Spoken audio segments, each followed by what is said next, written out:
Assalamualaikum warahmatullahi wabarakatuh. Selamat pagi, berjumpa lagi dengan saya Resti Aulia, SPD, calon guru penggerak angkatan 9 dari SLB Negeri Angkola Timur, Kabupaten Tapanuli Selatan. Kali ini saya tidak sendiri. Saya hari ini ditemani oleh Ibu Ningsi Putri Ananda, salah satu guru di SLB Angkola Timur yang sehari-harinya mengajar anak dengan hambatan intelektual atau siswa kelas tunagrahita di kelas 6 SDLB C1. Kami akan melakukan praktek coaching supervisi akademik. Assalamualaikum Bu Putri, apa kabarnya? Waalaikumsalam Bu Resti, alhamdulillah baik. Alhamdulillah kalau baik ya Bu. Baik, hari ini kita akan mengadakan percakapan praobservasi ya Bu. Sebelum kita nanti melakukan pengamatan bagaimana Ibu mengajar di kelas atau proses supervisi akademik ke kelas Ibu mengajar. Nah, adapun tujuan dilakukan supervisi ini adalah untuk mengetahui dan mengevaluasi proses pembelajaran yang sudah Ibu lakukan di kelas dan mengapa percakapan praobservasi ini dilakukan agar nantinya ketika Ibu melakukan pembelajaran bisa lebih baik lagi dan lebih percaya diri ketika Ibu melakukan pembelajaran. Oke, baik Bu Eci. Nah, baik Bu. Ada beberapa pertanyaan yang akan saya sampaikan kepada Ibu. Nah, yang pertama, kira-kira terkait dengan tujuan, apa sih tujuan yang ingin Ibu capai dalam pembelajaran? Tujuan pembelajaran yang saya ingin capai yaitu siswa dapat menyimak penjelasan guru dengan baik, siswa dapat mengenal teks sederhana dengan baik, dan siswa dapat mengenal ciri-ciri ayam dengan baik, dan siswa dapat menunjukkan alat-alat yang digunakan untuk membersihkan kandang ayam dengan percaya diri. Dan selanjutnya, siswa dapat mengidentifikasi ciri-ciri benda padat dengan tepat. Kemudian, siswa dapat menceritakan benda padat yang ada di lingkungan sekitar dengan tepat. Banyak juga ya Bu tujuan yang ingin Ibu capai dalam pembelajaran ini.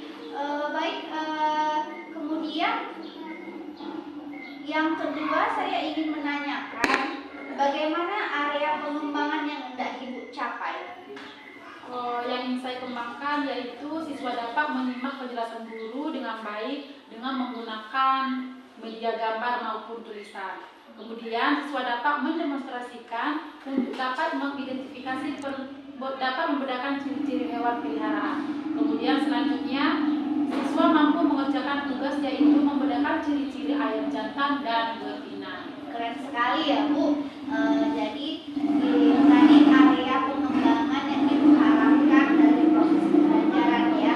Nah, pertanyaan yang ketiga, bagaimana sih strategi atau rancangan yang sudah Ibu persiapkan untuk proses pembelajaran? Rancangan yang saya persiapkan terlebih dahulu saya mempersiapkan dalam membuat RPP, yaitu dengan menggunakan RPP berdiferensiasi, yang mana di dalam RPP berdiferensiasi itu ada pembelajaran emosional dan sosial. Oke, mantap ya Bu. Rancangan sudah Ibu buat yaitu menggunakan RPP berdiferensiasi dan ada KSE-nya di dalamnya ya.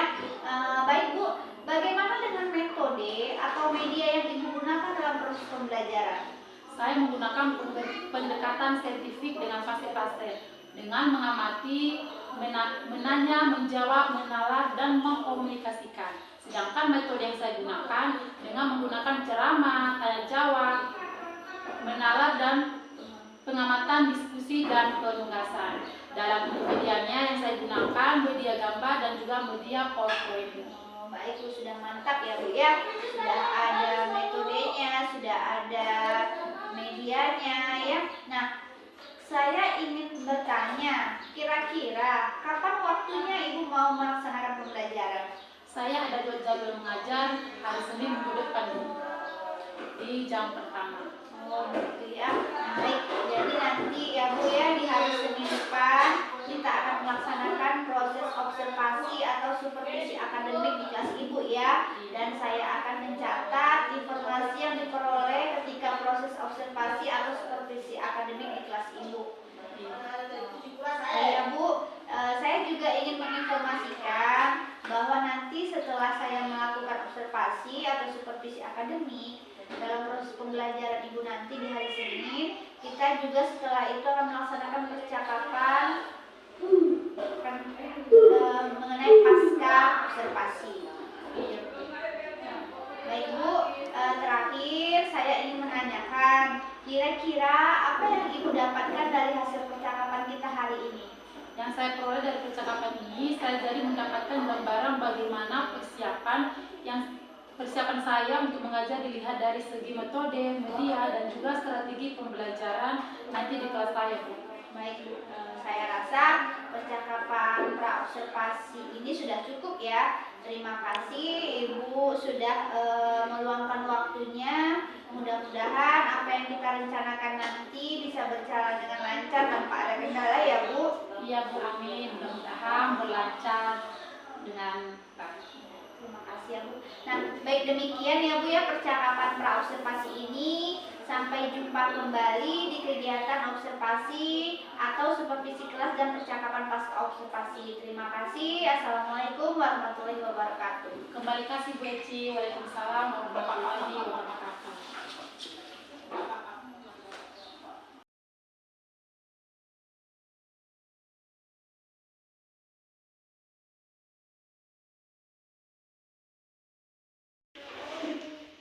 Assalamualaikum warahmatullahi wabarakatuh. Waalaikumsalam warahmatullahi wabarakatuh. Sebelum belajar, mari kita berdoa. Ayo siapa yang pimpin doa? Ali, ayo pimpin doanya Ali. Ayo tunggu ya. Ayo angkat tangannya Nurul. Ayo angkat tangannya. Oke. Ayo pimpin doanya Ali. Bismillahirrahmanirrahim. Rabbi ijilni ilman warzuqni fahman. Oke. Sekarang hari apa? Hari Selasa, Bu. Hari Selasa. Mana kampus kita? Selasa. Tanggal berapa hari ini? 19. Tanggal berapa? 19. Bulan apa? Bulan apa, Rahma?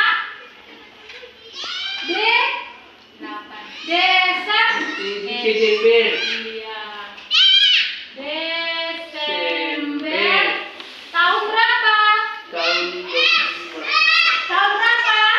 2024. Belum 2023. 3.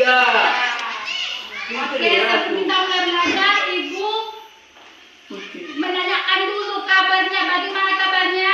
Baik. Bagaimana kabarnya Nurul? Nurul? Bagaimana kabarnya saya? Sehat. Rahma? Bagaimana kabarnya?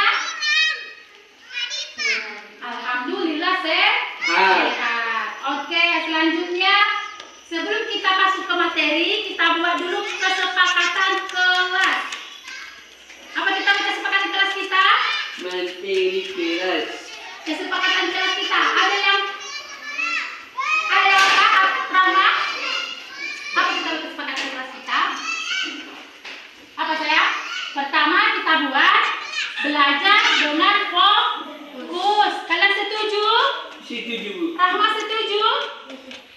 Yang kedua, saling menghargai. Setuju? Setuju, Bu. Oke. Selanjutnya. Oke, yang ketiga, belajar dengan semangat. Setuju? Setuju, Bu. Setuju? Setuju. Oke, berarti kesepakatan kelas kita sepakati ya bersama ya. Ya, Bu. Oke. Sekarang kita mulai belajar dengan tema hewan peliharaan. Ayam. Apa? Ayam. Ayam? Siapa di sini yang belum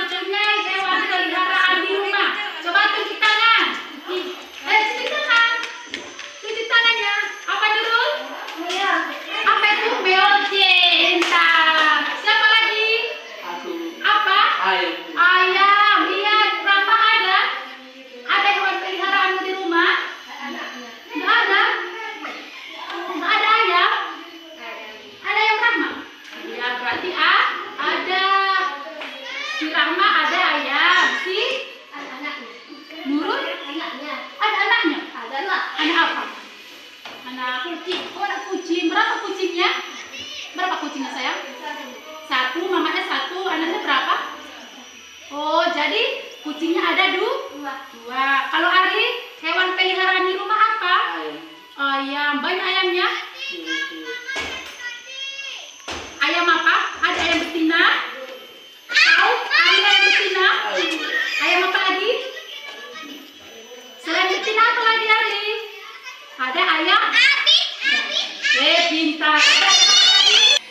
Tadi kalian sudah sebutkan hewan peliharaan kalian yang ada di rumah. Nah, sekarang ibu tanya hewan peliharaan itu apa? Siapa yang tahu apa yang dimaksud dengan hewan peliharaan? Siapa yang tahu? Bebek. Ya, bebek hewan peliharaan. Tapi apa yang dimaksud dengan hewan peliharaan Arli? Nurul tahu? Rahma? Coba ibu kasih contoh. Apakah kalian mengenal hewan singa? Kenal hewan singa? Jantan. Ya. Ali tahu singa atau harimau? Tahu.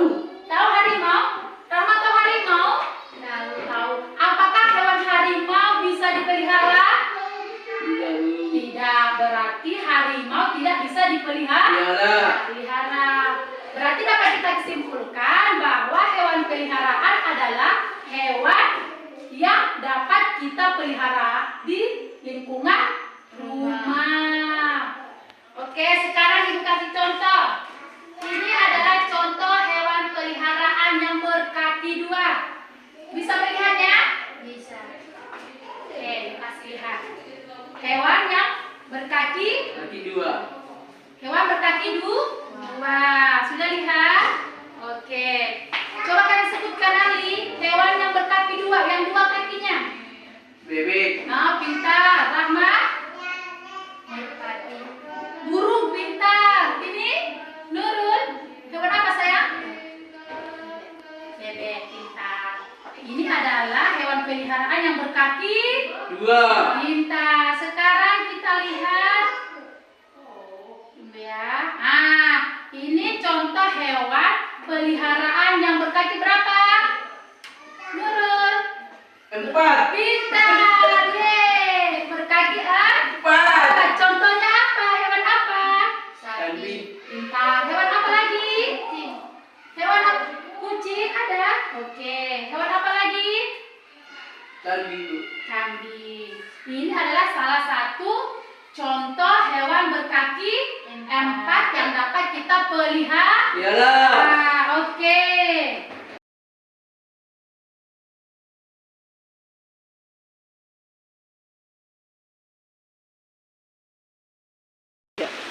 Assalamualaikum Bu Putri. Bagaimana perasaannya setelah supervisi tadi sama saya?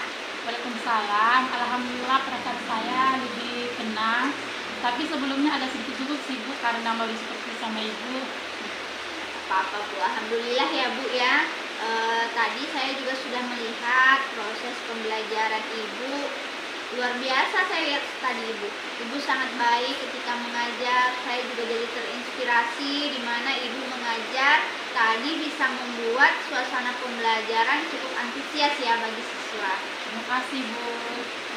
Baik Bu, dari hasil pengamatan saya tadi ketika saya melakukan observasi, Ibu mengajar ada beberapa hal nih yang sudah saya catat dari penampilan Ibu mengajar. Oh iya Bu, catatannya apa ya? Nah, dari catatan saya, menurut pengamatan saya tadi, semuanya sudah berjalan dengan baik. Nah, Ibu mengajar sudah sesuai dengan SOP yang Ibu buat, yaitu pembelajaran berdiferensiasi dan KSE. Ketika Ibu mengajar, siswa juga antusias tadi saya lihat ya Bu. Ibu juga dapat mengelola kelas dengan baik. Terus saya perhatikan Ibu juga menggunakan media serta metode belajar yang sesuai dengan kebutuhan siswa Ibu, yaitu tadi siswanya tunagrahita ya Bu. Oh, terima kasih Bu, tapi sebetulnya masih banyak kekurangan saya ketika proses pembelajaran Bu. Salah satunya dalam mengelola waktu pembelajaran. Oh, baik Bu. Menurut Ibu, ketika pembelajaran tadi, adakah hal yang menjadi kendala atau hambatan Bu? Oh iya ada Bu. Yang menjadi kendala, tidak semua materi dalam pembelajaran tadi tidak tertuang dalam PPT. Karena itu semua mengakomodir kebutuhan siswa saya yang berkarakter belajarnya berbeda-beda. Artinya berbeda-beda. Oh, seperti itu ya Bu. Tapi menurut pandangan saya itu merupakan hal yang wajar ya Bu, karena murid Ibu adalah murid yang memiliki hambatan intelektual atau kita sebut tunagrahita ya Bu. Nah, sudah barang tentu setiap anak karakteristiknya pasti berbeda-beda. Kalau boleh saya memberi saran, mungkin Ibu bisa membuat PPI atau program pembelajaran individual agar bisa disesuaikan dengan karakteristik anak atau peserta didik yang ada di kelas Ibu. Oh iya, baik Bu, terima kasih ya Bu atas masukannya. Baik, nah saya juga mau bertanya, selain hambatan, apakah selain hambatan, apakah Ibu sudah puas dengan penampilan Ibu ketika pembelajaran? Menurut Ibu bagaimana perasaan Ibu? Coba Ibu ceritakan. Sebetulnya saya cukup puas dengan penampilan saya ketika pembelajaran Bu. Saya senang sudah mampu mengajar siswa saya meskipun dengan banyak kekurangan atau hambatan yang saya alami ketika pembelajaran. Itu menjadi catatan bagi saya dan sebagai bahan refleksi untuk pembelajaran berikutnya agar belajar lebih baik lagi. Alhamdulillah ya Bu, sudah bagus ya, Ibu sudah memahami bagaimana penampilan Ibu tadi. Nah, menurut Ibu, bagaimana perasaan siswa-siswi Ibu setelah mendapatkan pembelajaran dari Ibu tadi? Saya melihat siswa-siswa saya cukup antusias ketika belajar. Mereka senang dan bersemangat mengikuti pembelajaran yang saya berikan. Baiklah, berarti siswa Ibu menurut Ibu sudah antusias ya Bu. Nah, kira-kira menurut Ibu, apa hal positif yang Ibu peroleh ketika pembelajaran? Menurut saya hal positif yang diperoleh siswa mampu mengikuti pembelajaran dengan baik. Siswa antusias ketika belajar, metode yang saya berikan kepada siswa membuat suasana kelas lebih kondusif. Siswa juga ketika diberi tugas mampu mengerjakannya dengan baik. Syukurlah ya Bu, berarti siswanya sudah mampu ya mengerjakan tugas dengan baik. Nah, untuk pembelajaran selanjutnya ya, kira-kira apa yang ingin Ibu rubah dari yang sudah Ibu lakukan tadi? Pembelajaran selanjutnya. Saya akan mempersiapkan materi ajar yang menjadi mengerti siswa, dan saya akan membuat media pembelajaran yang lebih menarik agar siswa semakin bersemangat dalam pembelajaran. Saya juga akan membuat PPI seperti yang disampaikan tadi agar semua kebutuhan belajar siswa yang tunagrahita terakomodir sesuai kebutuhan belajarnya. Baik Bu ya, saya mudah-mudahan apa yang Ibu rencanakan ke depannya bisa berjalan dengan baik ya Bu. Nah Bu, kita kan sudah melakukan beberapa proses ya, kegiatan dimulai dari percakapan pra-observasi, kemudian saya melakukan supervisi ketika Ibu mengajar, lalu sekarang kita melakukan percakapan pasca observasi. Itu semua merupakan proses supervisi dengan metode coaching ya Bu. Saya sebagai coach dan Ibu sebagai coachee. Menurut Ibu, apa nilai manfaat dari proses coaching dengan metode proses supervisi dengan metode coaching ini? Saya menilai proses coaching dengan metode supervisi ini sangat bermanfaat bagi saya. Saya dapat merefleksi diri saya bagaimana bisa menjadi guru yang lebih baik lagi. Saya bisa mengeluarkan potensi yang saya miliki dan saya dapat menemukan solusi dari permasalahan yang saya hadapi sendiri. Jadi secara keseluruhan proses coaching ini sangat bermanfaat dan bernilai positif bagi saya pribadi. Saya bisa menjadi pemimpin pembelajaran yang dapat menciptakan pembelajaran yang berpusat pada diri. Alhamdulillah ya Bu, berarti proses coaching ini bermanfaat untuk Ibu ya. Nah, baik, untuk itu saya mengucapkan terima kasih atas waktunya. Ibu mau berbagi pengalaman Ibu dengan saya. Kita bisa saling sharing ya mengenai permasalahan Ibu. Mudah-mudahan proses coaching ini bisa berdampak positif ya bagi saya, bagi Ibu, serta bagi siswa Ibu di dalam kelas. Ya, sama-sama Ibu. Nah, baik Bu, saya rasa proses percakapan kita sudah selesai ya. Mohon maaf apabila ada salah kata dari saya. Saya ucapkan terima kasih atas waktu Ibu. Assalamualaikum warahmatullahi wabarakatuh. Sama-sama Ibu Rizky. Waalaikumsalam warahmatullahi wabarakatuh.